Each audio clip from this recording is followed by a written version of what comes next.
Hello, আসসালামু আলাইকুম everyone. সবাই কেমন আছেন? আলহামদুলিল্লাহ, আমিও ভালো আছি।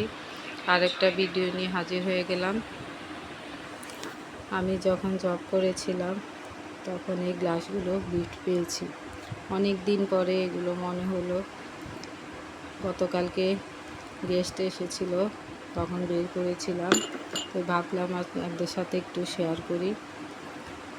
যখন আমি কিন্ডারগার্টেনে চাকরি করেছিলাম তখন আমাকে এই গ্লাসগুলো গিফট করেছে 6টা সেট। আর এগুলো ডিনার সেট এটা ডিনার সেটের এই ফ্রিজ এগুলো আরও আছে। এগুলো আমি জব যখন করেছিলাম তখন এগুলো কিনেছি, আমার মাকে নিয়ে রাজধানী মার্কেটে গিয়ে কিনেছি। এখন এগুলো দেখলে পুরনো স্মৃতি মনে হয়। মানুষের জব করলে 3 পিস কিনে বিভিন্ন জায়গা ঘুরতে যায়, রেস্টুরেন্টে খেতে যায়।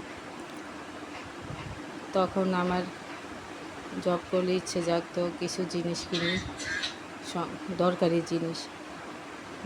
জিনিস কিনি। আমার এই যে কুকারিস জিনিস কেনার খুবই শখ ছিল। এগুলো কিনতাম, মাকে নিয়ে যেতাম, মাকে নিয়ে রাজধানী। এখন এগুলো নতুন, এগুলোর 2 নাম্বারও বের হয়েছে, এগুলো বের হয়েছে। অনেকে কিনেছে, দেখি ফেটে গেছে। এখনও আমার এটা অনেক বছর হয়ে গেছে, কিনেছি যখন অনেক বছর হয়ে গেছে। তো এখন আফসোস হয় কেন কিনলাম। যদি এই টাকা নিয়ে কোথাও ঘুরতে যেতাম, রেস্টুরেন্টে খেতে যেতাম, শপিং করতাম, বোধহয় ভালো ছিল।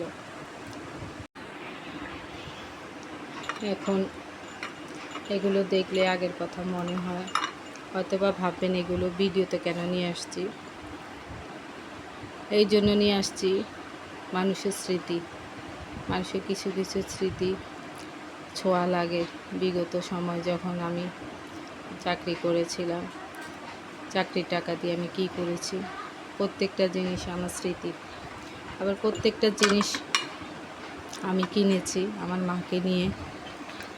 আমি যখনই যেটা কিনতাম মাকে নিয়ে যেতাম। আমার একটু কান্না ভাব আসছে এই কারণে যে আমার প্রতিটা জিনিসে আমার মার স্মৃতি আছে। মাকে নিয়ে যেতাম, মাকে নিয়ে যে কিনতাম, মাকে বলতাম, মা এটা কি ভালো লাগে? মা বলতো, হ্যাঁ ভালো লাগে, কিন। আমাদের সব কিছু শেয়ার করি আমার মাকে নিয়ে। আমার মাকে বন্ধু ভাবি আমরা। সব কিছু ভালো মন্দ জীবনে সব কিছু মাকে শেয়ার করি, এখনও মাকে শেয়ার করি সব কিছু। আমার বাবাও খুব ভালো মানুষ, আমার মা বাবা খুবই ভালো মানুষ। অনেকে বলে আমার বাবাকে যে মানুষ রূপী ফেরেশতা। আমার বাবার কখনো লোভ দেখি নাই, কখনো কোনো কিছু চাহিদা নাই, সাধারণ জীবনযাপন পছন্দ করে। আমার মা বাবা দুইজনই ভালো মানুষ। মা বাবার মতো হতে পারি নাই জীবনে। তাদের মধ্যে যদি হতাম জীবনটা খুব সুন্দর হতো। তাদের সততা, তাদের ন্যায় নীতি দেখে আমার খুবই নিজেকে ছোট মনে হয়। তাদের এই সন্তান, আমরা তাদের মতো কেউ হতে পারিনি।